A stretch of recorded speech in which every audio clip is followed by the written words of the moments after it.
আসসালামু আলাইকুম রহমতুল্লাহ। সুপ্রিয় ছাত্রছাত্রীবৃন্দ, আপনারা কেমন আছেন? আশা করি ভালো আছেন। অষ্টম শ্রেণী আকাইদ ও ফিক অ্যাসাইনমেন্ট 2 নিয়ে আজকে আমরা আলোচনা করব। 10 মিনিট মাদ্রাসা বিডিতে সকলকে সুস্বাগতম। যারা সাবস্ক্রাইব করেছে তাদেরকে অসংখ্য ধন্যবাদ। যারা এখনো করেনি তাড়াতাড়ি সাবস্ক্রাইব করে নাও সকলের আগে ভিডিও পাওয়ার জন্য এবং সঠিক ভিডিও পাওয়ার জন্য। সর্বপ্রথম তোমাদের খাতার উপরে লিখতে হবে পাঠ শিরোনাম।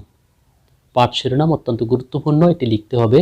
তো পাঠ শিরোনাম হচ্ছে মাযহাবের প্রয়োজনীয়তা। মাযহাবের প্রয়োজনীয়তা, এটি হচ্ছে পাঠ শিরোনাম।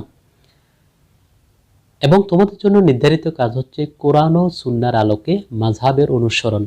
কোরআন ও সুন্নাহর আলোকে মাযহাবের অনুসরণ, এটি তোমাদের জন্য প্রশ্ন।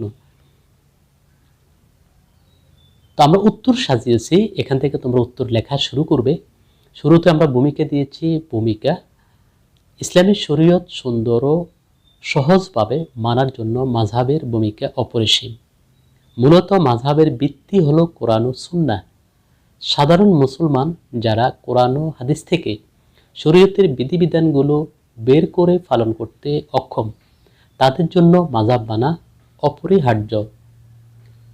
এরপর পয়েন্ট হচ্ছে মাযহাবের সংজ্ঞা। কোরআন ও সুন্নাহর আলোকে ফকীহ ব্যক্তির অনুসৃত মতকে মাযহাব বলা হয়। কোরআন ও সুন্নাহর আলোকে ফকীহ ব্যক্তির অনুসৃত মতকে মাযহাব বলা হয়। মাযহাবের প্রয়োজনীয়তা: দলিল গ্রহণ সাপেক্ষে মাযহাবের অনুকরণ বা অনুসরণ করা অপরিহার্য। ফকীহ মুজতাহিদগণ তথা কোরআন ও সুন্নাহর ভিত্তিতে নব উদ্ভূত সমস্যার সমাধান দিতে সক্ষম ব্যক্তিবর্গ কর্তৃক প্রদত্ত দলিল ভিত্তিক সমাধান সাধারণ মুসলমান মেনে নেবেন। এই নির্দেশনায় কোরআনে দেওয়া হয়েছে। আল্লাহ রাব্বুল আলামিন বলেন, ইয়া আইয়ুহাল্লাযীনা আমানু আতিউল্লাহ ওয়া আতিউর রাসূল ওয়া উলিল আমরি মিনকুম। অর্থাৎ, হে ঈমানদারগণ, তোমরা আল্লাহ রাসূল সাল্লাল্লাহু আলাইহি সাল্লামের অনুসরণ করো আর অনুসরণ করো তোমাদের মধ্যে যারা নির্দেশ দানের ক্ষমতা প্রাপ্ত ব্যক্তি। সূরা নিসা 59 নম্বর আয়াত।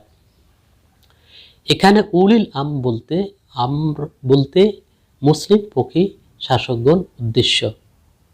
অর্থাৎ এখানে যারা মুসলিম শাসক, যারা মুসলিম রাষ্ট্রের শাসক, তাদেরকেই উদ্দেশ্য করা হয়েছে এবং তারাই হচ্ছেন উলিল তারাই ইসলামী শরীয়তের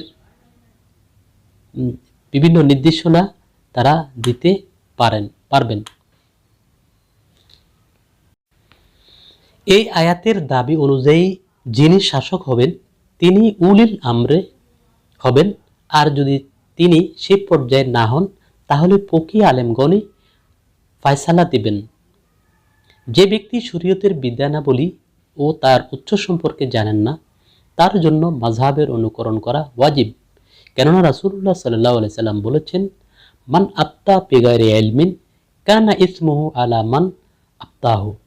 অর্থাৎ, যে ব্যক্তি না জেনে ফতোয়া দেবেন তা আমলকারীর গুনাহ ফতোয়া দানকারীর উপর বর্তাবে।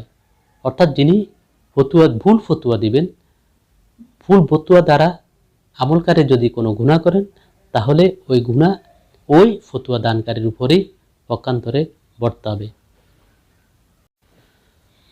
পরিশেষে আমরা দিয়েছি উপসংহার। একেবারে সর্বশেষ আমরা উপসংহারে বলতে চাই যে উল্লেখিত আলোচনা থেকে দীর্ঘ আলোচনা করার পর আমরা এই সিদ্ধান্তে উপনীত হতে পারি যে বোঝা যায় যে মাযহাবের প্রয়োজনীয়তা অপরিসীম। কারণ মাযহাব পালন করার কোনো বিকল্প নাই।